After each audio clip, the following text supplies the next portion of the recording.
created digitally what they call a common operational picture, right? Which you can then use.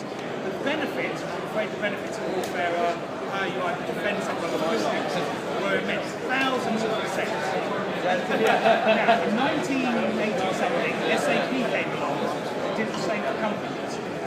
They took all of the company's data, put it in a big pool, and then said, now you know everything, you can do more things. You can command your battlefield as a businessman better and so forth. And then businesses learned over the last 30 years to share some of that data with Salesforce, and all the apps that Salesforce have. They've gone from 1 plus 1 is 3, to 3 plus 3 is 10, to 10 plus 10 is 30. Yes? Right. One person that has not managed to do that data aggregation for 3 years. Who's that? It's you, it's me, you as individuals. Our data has been spread amongst the trees, and we wouldn't trust anyone to aggregate our data, would we? Who are you going to have to aggregate all of your data? Right? You're going to trust the government? No. You're going to trust me, SocialSafe? No. You're not going to trust anyone. But you need to aggregate it all if you're going to get the same benefits that the military got from all of their data and the businesses got. And you don't know what those benefits are today because people haven't thought about how they can mix your health data with your finance data, your social data with your other data, right? So how do we do it? And I have a simple solution. It's SocialSafe, you need to go there and I'll teach it. The answer is you aggregate it yourself. So we give you a software program, just like I did in the military. I gave the commander a software program, and he got all the data to his own device. We didn't allow my company to see the data in the middle of the Afghanistan battle, did it? Not bloody hope in hell.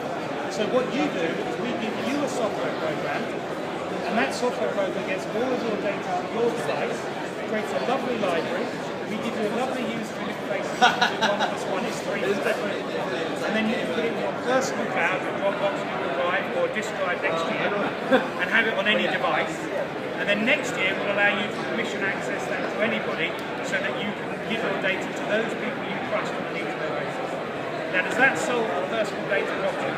Privacy, security, data loss goes away. You've always got your data to access. You can reuse it, and it's simple. And you have your data from now until eternity. That's what we do at SocialSafe. Any discussions, questions? Why am I wrong? Who do you think the first people to expose their data to?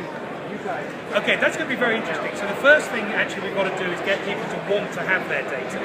So we produce a lovely user interface so that you can do more with it. So you can look back at stuff and search and everything else. So the first thing is you've got to expose it to yourself. That's my first answer. Right. If you don't gain a benefit from having your data, you'll never think of a second benefit. Then our job is to build trust. When you expose your data, that's trust. So we're looking at big brands, we're already talking to some, who might be doing it. So compare the market type thing, Times newspaper with the firewall, they might remove that firewall. It costs you 120 quid to be a member of the Times newspaper, but if they gave me targeted advertising and they really promised me they wouldn't give the data to anyone else, and I trusted that, I might let them.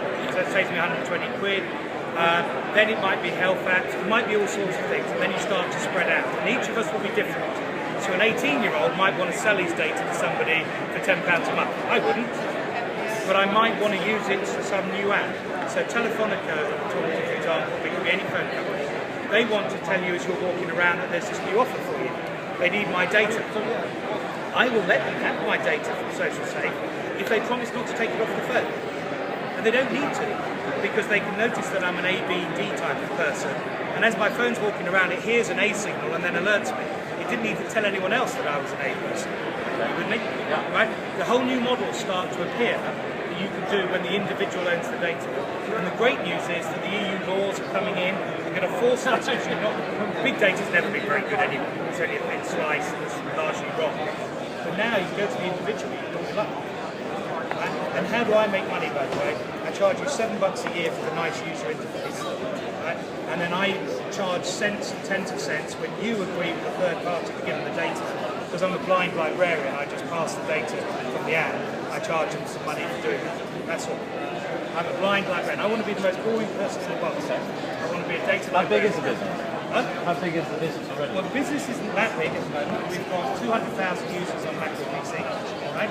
But we just launched a deal, and I'm not allowed to say we were quite public for one of the world's largest virus security people is going to be bundling us as part of their package. So it'll be millions fairly shortly. Right, and you can download it from SocialSafe.net. If you come over to our stand, you'll even get a free year's license. You won't have to pay £5. You can deny me £5 of my money. And you can use it today. It's fully featured.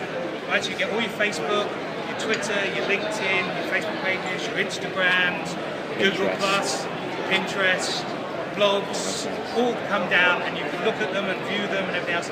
The Dropbox feature will be out at the end of the month, and the mobile, which is goddamn beautiful, because you can now search your photos. So find a photo of your kid or the beach, which all the metadata that no one else can have because it's yours. That comes out at the beginning of July.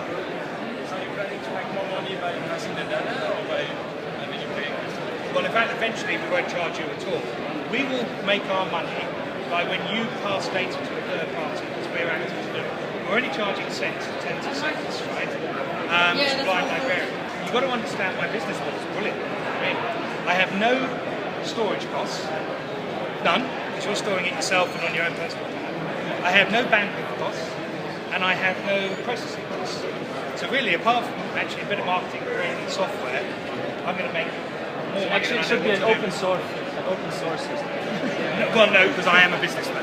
And at the end of the day, there are things that you require a business to do, like care about the trust, care about things, right? And it's all secure and encrypted and all the rest of it. But we are just going to be the world's data librarian. You're processing the requests to me as an individual about getting data from No, a third party, I need to show you the diagram, but a third party, basically you go to their website, right, or it's an app on your phone, says, can I have permission? Now he has registered what data he wants.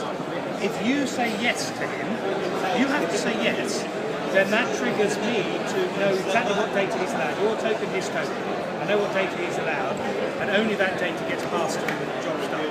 If it has to be passed at all, because it might just be an app on your phone, so he might not actually be off your device, it might just be an app on your phone. marketing agencies that come to you and ask you, can I be a third party in general?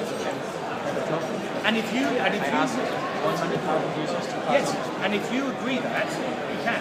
I support everybody from the most private person who will never give their data away to the most open to anyone in between. And we all give our data away for some reasons. Right?